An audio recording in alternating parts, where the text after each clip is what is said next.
Yeah.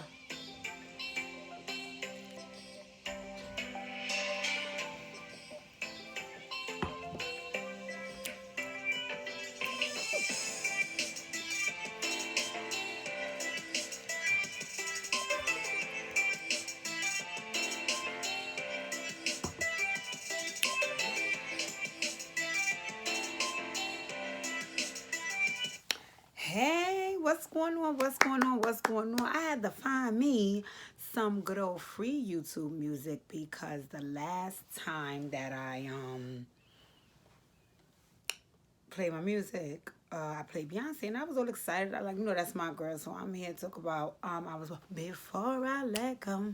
Mm, mm, mm, mm, mm, mm, mm, mm, mm, mm. I was all into it. So after I did all that and I played my video, people was hitting me and they was like, Deja, you can't play artist songs on your video. I was like, you can't do that on YouTube. I was like, what? I didn't even know that. I didn't even know that. So, hey, what's going on? What's going on? What's going on, crew? What's going on? It is crazy. I couldn't wait to get back to y'all because the feedback that I got from last week's Dear Deja, BB from BB, oh, that was off the chain. That was off the chain. I got me so many new subscribers. I got me so many new likes, shares, and follows. So I really, really, really, really, from the bottom of my heart, appreciate that. Like, I really, really do. It's nice to see that people are tuned in and, they're paying attention and, they're giving their feedback and they're letting me know what's going on. And I was just overwhelmed. I was like, wow, thank you. Thank you to my family. Thank you to my friends. Thank you to the people that liked, commented, shared, and also let other folks know what was going on by subscribing. I appreciate that more than you guys know. And again, like I said, I've been paying attention to what y'all told me. I'm going to try not to be finagling my hair tonight, even though this is not my favorite wig. I did doll it up a little bit so it look a little better than it used to. But don't worry, new wigs is on deck. My birthday is next week, so it's on and popping. Don't worry about that. But in any event, this one looks pretty good. This one looks pretty good for the video. And also, look at the eyebrows. Look at the eyebrows. Get into the eyebrows. They not all dark and looking crazy and looking like big French fry wedges on my face. I can lighten them up. I got it together. I got it together. Now, it ain't perfect yet, but I'm almost there. I'm almost there, so give me some time. Give me some time. I'm working through it, and I'm listening to the feedback you guys are giving me, and I appreciate it all, right? So, before we get started, ladies and gentlemen, you gotta get your drink. You gotta get your drink. You gotta get your drink. As for me, right now, I've had a Deja Colada, a Margarita. Now, this one is a Deja on the rocks. This is a Deja on the rocks because sometimes you need it on the rocks. You don't need all that frozen sugary stuff in your drink. Sometimes you need it on the rocks and right to get you right, okay? Not to mention, I had a really, really long day. Today was my first day of the spring semester. So yes, your girl is back in school. I've been in it since the pandemic started. I am so excited. I'm so excited to be back. I'm so excited to be back. I'm so excited to be furthering my education. I'm so excited to be breaking some generational curses. I'm so excited to be learning new things. I'm so excited to be meeting new people, even though it's, virtual. It's still a beautiful thing, right? Because, sometimes the people become your family. Don't front. Do not front. When you worked at a job or was in a school for a certain amount of time with some people, y'all got to know each other for real, for real. So I know how that can be, right? So let's get into it. Let's get into it. I know I promised you guys. I'm thinking about giving you 2 Dear Dejas this week because next week is my birthday and I'm probably going to be in Deej B-Day 2 or more, so I ain't going to have time. But no, I ain't going to do my subscribers like that. I got y'all. I got y'all. I'm going to give y'all 2 this week and 1 next week. That's how dedicated I am to this. Also, let's get into these eyelashes. Let's get into these eyelashes. Let's get into them. These eyelashes were actually given to me by a good friend of mine named Jessica. She's actually starting her new business, her new makeup business, right? She's starting her new makeup business. So I want you guys to pay close attention because I'm going to drop down in the description box and I'm going to give you Jessica's Instagram information because you're looking to get your face beat. Jessica got you. Jessica got you. So she hooked me up with the lashes. She's really good at it. She does it really, really quick. And that's my girl. So y'all look out for that. So let's get started. Let's read. Oh, let's read that first. Let's read that letter. Let's read that letter. Let me take a sip. Take a sip. Take a sip of your drink. Okay, so I know I told you guys this week's letter was signed Malevolent Mom. So let's get into what the Malevolent Mom had to say, right? She said, Dear Deidre, my son was murdered 4 years ago while on vacation in Miami. Whew. He went down with a group of friends. There is still no clarity surrounding what actually took place that night, and he was the only one who did not return home. My son has been friends with these young guys his whole life, and I know them and their families very, very well. I could not fathom thinking that there was some foul play on their part, especially knowing them as long as I have. But honestly, my darling, I'm angry with them. I don't want to be because I love them. My son loved them, and I know they loved my son. But the unanswered questions keep me up at night. My son's death caused the demise of my marriage, the loss of my job, sanity, and my faith in God. I'm tired of being angry, but I miss my son so much that I'm prepared to join him. I know that this is a lot to put on your video I know this is a lot to put on you, but your other videos made me feel like you were someone that I could talk to. Please help the malevolent mom. Okay, that just gave me some chills. Okay. All right. Before I go on to say anything, I want to give my disclaimer that I am not a medical professional. I am not a medical professional. The only thing that I'm doing here is getting information from you guys, and I'm sharing some feedback on ways that I can help you handle your situation positively, right? So before I go any further, I just want to let you know, Malevolent Mom, I'm going to drop down the description box, and I'm going to, if you're in New York, give you the information for the Brooks Counseling Group. That is a medical professional who I've done some counseling and therapy with. I'm going to drop down and give you the suicide prevention hotline information, and I'm going to drop down and give you a list of other resources in the description box because I want you to have what you need, and I do not want you to feel like what I'm giving you here is all and that's the end all be all, right? I'm only going to give you feedback from what you share from me, but again, I'm not a medical professional, so this is not me sharing this from a medical professional standpoint. It's just my opinion from what you just shared with me, right? And I want to start off by saying to you that I'm so beyond sorry for the loss of your son. I am beyond sorry for the loss of your son. You have my condolences. You have my compassion. And I really will definitely make sure myself and all of my subscribers that's here watching this video keep you in prayer because that's a heavy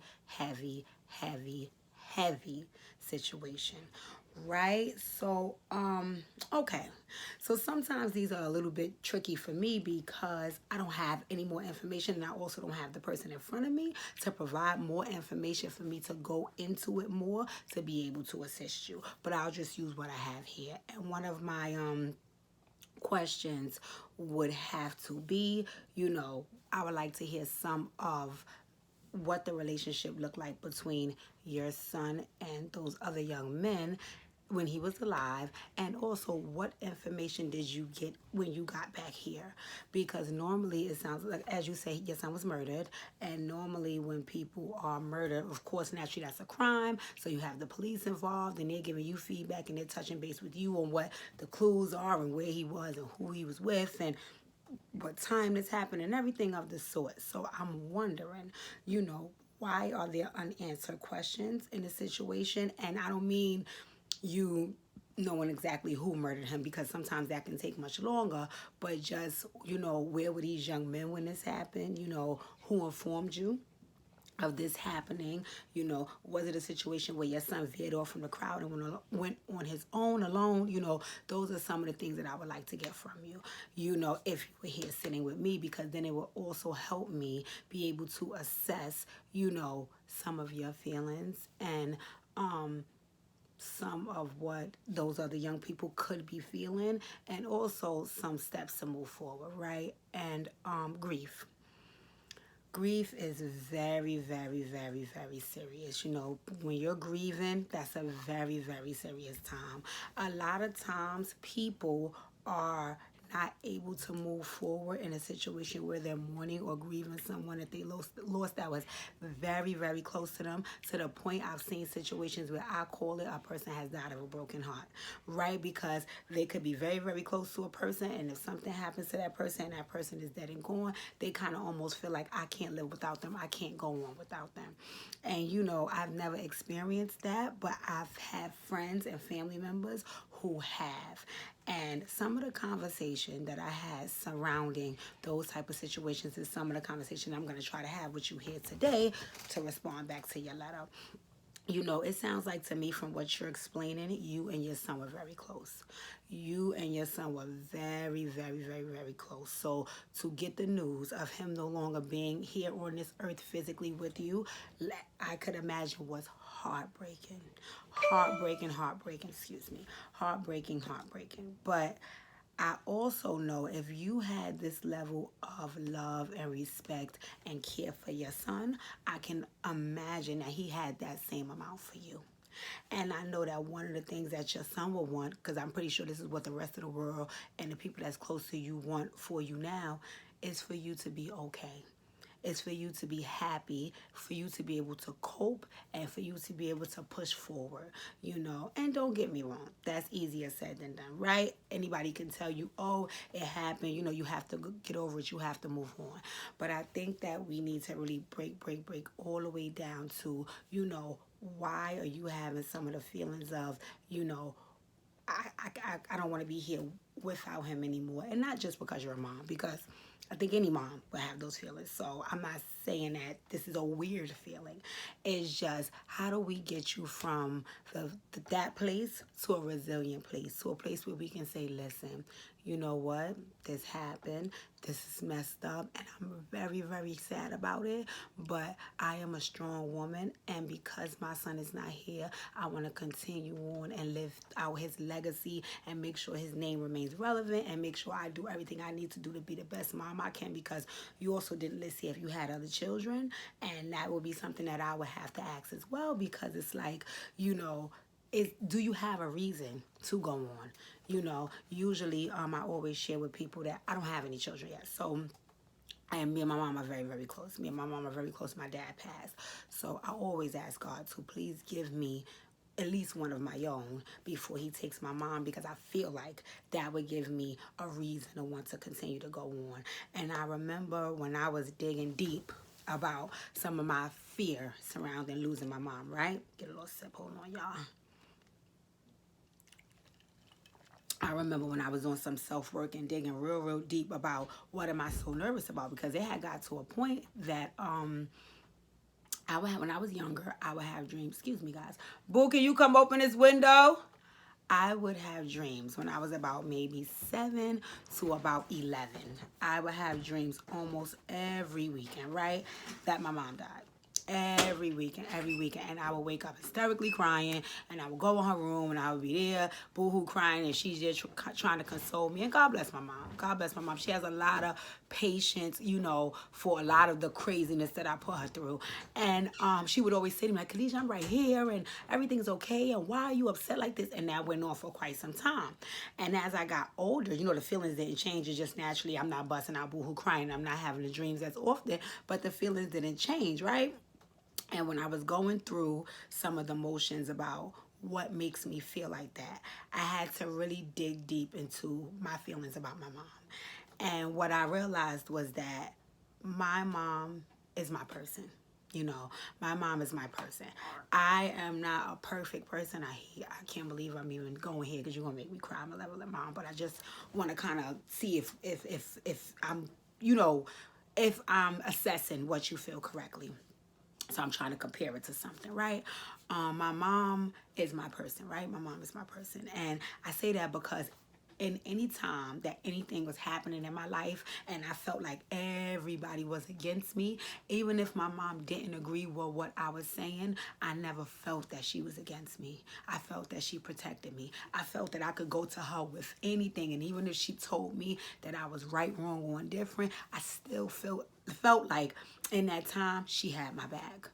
You know, she loved me. I know that. You know, when the chips is down and everything else falls to the wayside, that's where I can go. And even as an adult, I always share with people, you know, I'm 38 years old, will be 39 in a week, and I live in my own apartment, and I always tell people if growing up life gets to be too much for me, I can pack it all up and call my mom and say, you know what, I can't stay here no more. I need to come stay with you. And she would tell me her famous line. She tell all her kids, baby, you can always come home. You can always come home. So I imagine that having a child, they provide that same level of love and care, you know, towards you. It's just that you're the one doing more of the protecting because you're the parent. And I think that what ended up happening in this situation is you definitely are feeling so worn out and heartbroken and depressed about it because your child was somewhere where you could not protect him. And the moment that you took eyes off of him and he went to a space where you could not protect him, the worst thing in the world happened to him. I can't imagine. I cannot imagine. I can't imagine. I cannot imagine. And the first thing I want to say to you, Malevolent Mama, I want to say this to you, and I want you to know this to be true. This is not your fault. This is not your fault. This is not your fault. This is not your fault. This is not your fault. This is not your fault. And this had nothing to do with you. Unfortunately, this was God's design for your baby life. You know? And am I saying that that should make you okay with it? No, I'm not. No, I'm not. I'm just, again, trying to provide you with some type of foundation to build from at this point in your life, you know? So I'm going to say to you, this is not your fault. This is not your fault. And if you know your baby and you love your baby and you guys were so connected and you as much as you talked about him here, I get the impression that you loved him and cared about him and he loves you and cares about you. Do you think that he would want you to do any harm to yourself because he's not here? You know, I think that he will want you to be happy. I think that he will want you to be happy, and I think that he will want you to be able to push forward even though he's not here with you, you know? And again, I always tell people, I'm not at all religious, but I'm heavily spiritual. And I believe that your son is not here with you in the physical, but he's here in the spiritual with you. You know, I believe they never leave us. And because I believe that, I believe he also led you to sending me this letter. You know, because anybody that's thinking about, you know, offing themselves or is set down too far in grief and can't move and, you know, they're just overwhelmed and paralyzed with grief, they don't have the time or the energy or the space to reach out to anybody. They just there wallowing in it, wallowing in it, wallowing in it, you know? And I think that with you, you know, you're very, very sad and very, very heartbroken. But I also believe something in your letter lets me know with his life there's hope. And you do want to be better.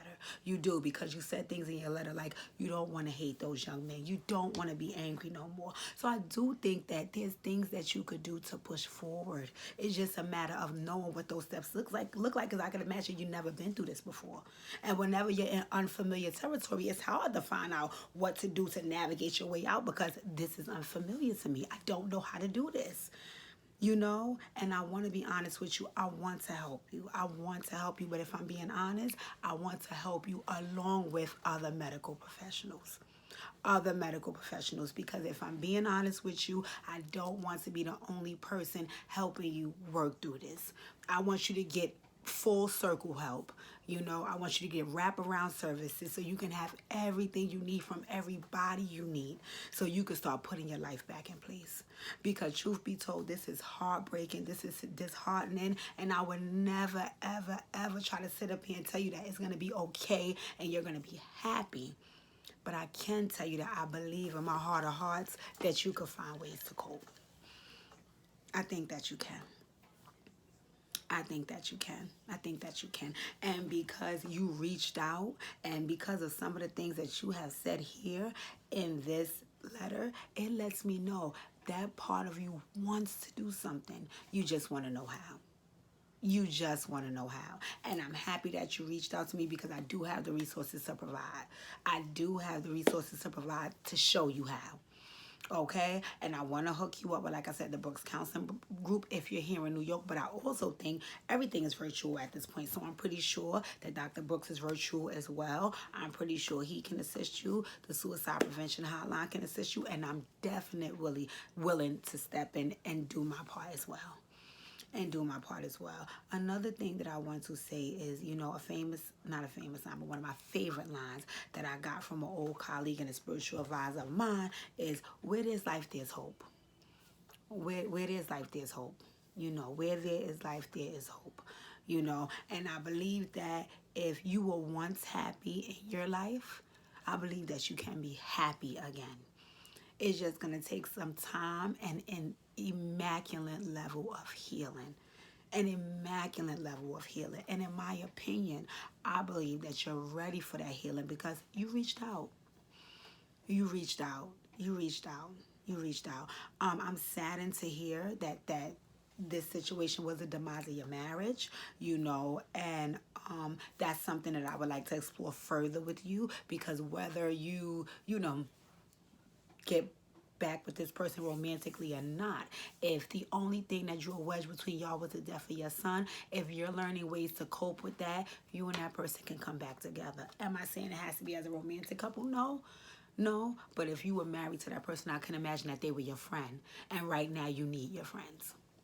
Right now, you need your friends. You need your family. You need the people that love you to really work through this with you, because this has to feel impossible, and you cannot do that without the love of your people. I'm here to tell you, people need people. People need people. Right? Another thing, I heard you say that, right now your sanity is just, like I said, when I was younger, I used to have the dream about my mom. I used to feel like my sanity was gone, right? And of course, that's different because you actually lost someone, I think that everything can be restored. I think everything is not lost. I think everything can be restored. I think everything can be restored. I think your son, I think God, I think every angel that you have surrounding you pushed you to a point to send me this letter. So I think that you can get pushed to other points to get better, to get better, to get better. And I want you to. I want you to. I want you to. I want to assist in that healing. That's what I do. That's what I do. But as I said to you before, I want to do it the right way. I want to do it the right way. I want to help put people in your life and resources in your life that really, really can help you get to where you need to be, which is, even if you don't get to 100%, 85 is beautiful, especially when you're at 20. you know so, oh my God, this letter is heavy. This is a lot to take in, and I know this is a lot for you to go through as a mom. I want to say this to you. I would never pretend to know what you are going through. I am not a mother. I am not a mother. I have nieces, I have nephews, I have a stepson, I have family that I love, but I've not had the experience of birthing a child. So I cannot imagine what you are going through.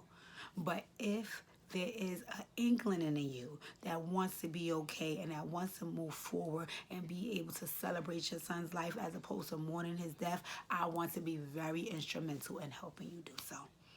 Okay, so like I said, Malevolent Mom, I'm going to drop down in a description on this, and I'm going to give all of the resources that I can. I'm also going to email you back from the email address you sent me, and I'm going to give you all of these resources because I want to make sure you get them. And I pray that you come forward, because along with the medical professionals that I'm going to help you work with, I do want to do the work with you. I really, really do. I want you to know, on behalf of all of my subscribers and myself, we are praying for you. I'm sending so much light and so much strength and so much resilience and so much love to you. Continue to pray, pray, pray, pray, pray, pray, pray.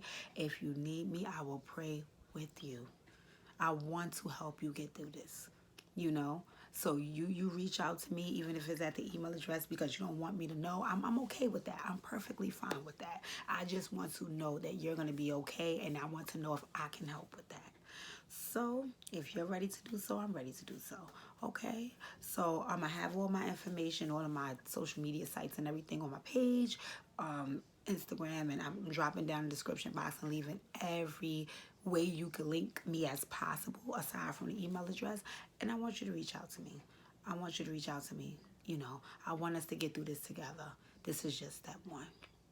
Thank you. I appreciate you reaching out and being so transparent with me and trusting me just for my videos alone to want to reach out and share this with. And I hope to hear from you soon. Thank you, guys.